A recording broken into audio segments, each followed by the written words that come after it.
Here's how you're going to create your own candles. So I created candles for family as Christmas gifts, and this is what you're going to do. So you're going to fill up a bowl of water. Make sure you've got enough water in there because this is how we are going to melt our candle wax. Now you can use a candle wax melter, but I did not have that. So we're just going to improvise and do what it do. So once you've got your water, next step, put that pot on top of the stove. I put it on heat so it could boil a bit.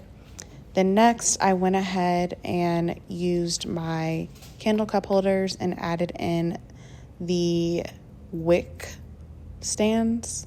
I don't know if that's the name, but I went ahead and added those in. And you want to make sure on this step, you make sure it's straight and centered, because that is how you are going to obviously light that candle whenever it is complete. And you can get these from Dollar Tree or your local craft store. A lot of the supplies is from Michael's, so I did use them when getting all of these materials.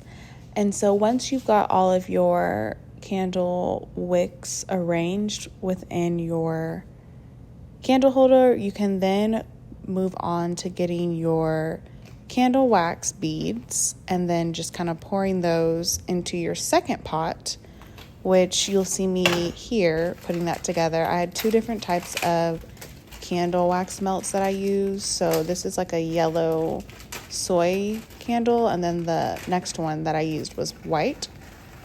So there are, like I said, different colors you can use. But we've got our pot boiling, and so what I'm gonna do is just take the pot of the candle wax melts and sit that in there. That way it can start melting the candle.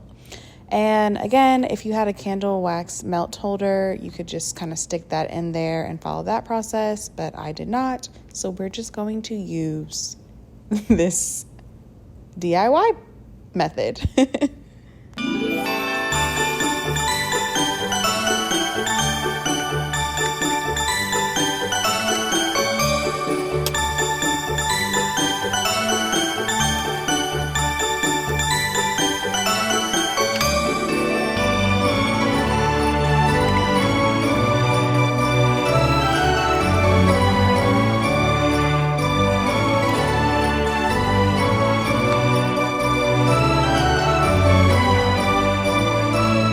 Okay, so at this point, all the candle has been melted, and I'm just gonna go ahead and pour in the melted candle wax into my containers. This part was so difficult. I ended up ruining my measuring cup and had to get another one.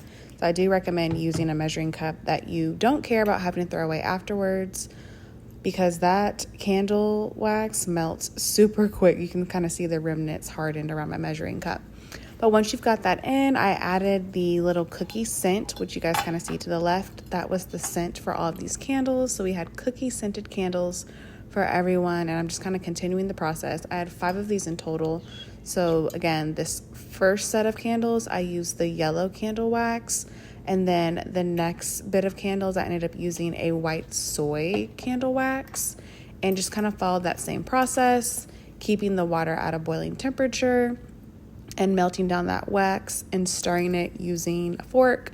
I used the fork because it was kind of easier to kind of stir it all up better than the spoon, because when I tried the spoon, it just kept getting stuck together. So that's why I did not use that.